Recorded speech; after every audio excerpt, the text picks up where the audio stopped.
everyone, and welcome back to our course. In this lecture, you are going to learn how to understand an ER model, an entity relationship model. You'll see these often, so you have to be able to understand how to read them.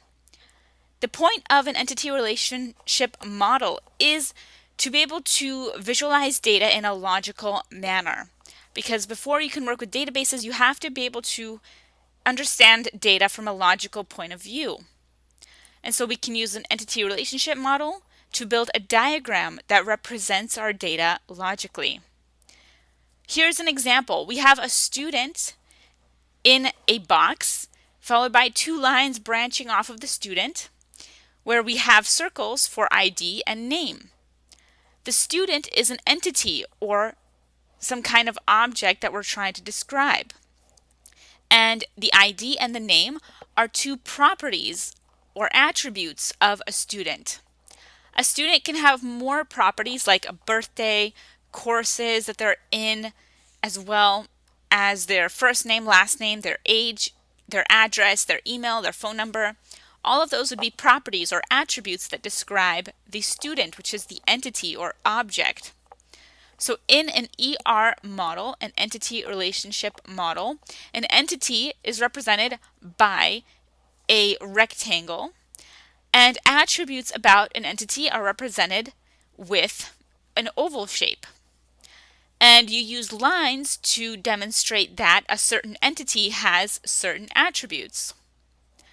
So here the student is the entity, the ID and the name are attributes that are associated with the student.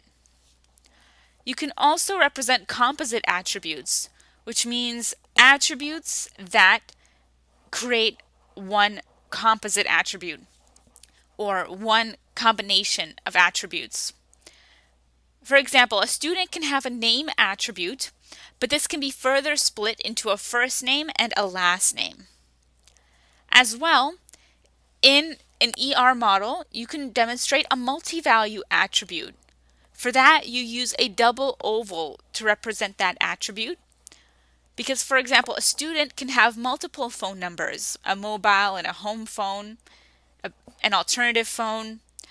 So, therefore, you have to be able to represent that type of attribute, and that would be represented in an ER model with a double oval.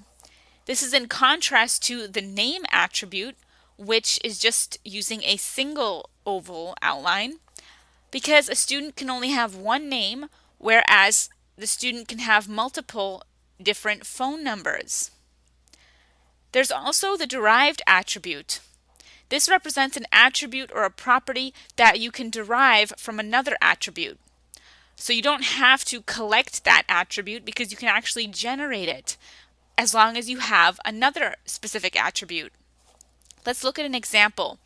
A student has a first name and a last name, and you can derive what last name category they should be in based on the first letter of their last name. Now, you don't have to ask the student what's your first letter of your last name. The student doesn't have to fill that out on a form, and you don't have to collect that data because you can actually generate it or derive it based on their last name. In an entity relationship model, a derived attribute is represented with an outlined oval. So it's like an attribute, but instead of using the solid outline, you use a dashed outline. As well, with an entity relationship model, you can represent relationships. It's in the name, entity to diagram entities and relationship to diagram relationships. To visualize a relationship with an entity relationship model, you can use this diamond symbol. So you can show the relationship between different entities. For example, a student and a teacher. A student has a teacher, and a teacher has a student as well. So in this case, we put the student and the teacher on both sides of the diamond, and the student and the teacher are entities or objects, so they're inside of rectangles. Then we use lines to connect the two via the diamond. So that is how you can visualize relationships using an ER model. And that is how to think about data logically via an ER model.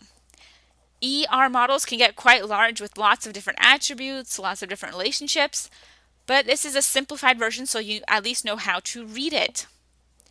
Join me coming up in our next section. We're going to jump into databases because now that we know how to think about data from a logical point of view, we can introduce databases and how to work with them. So I will see you in our next section.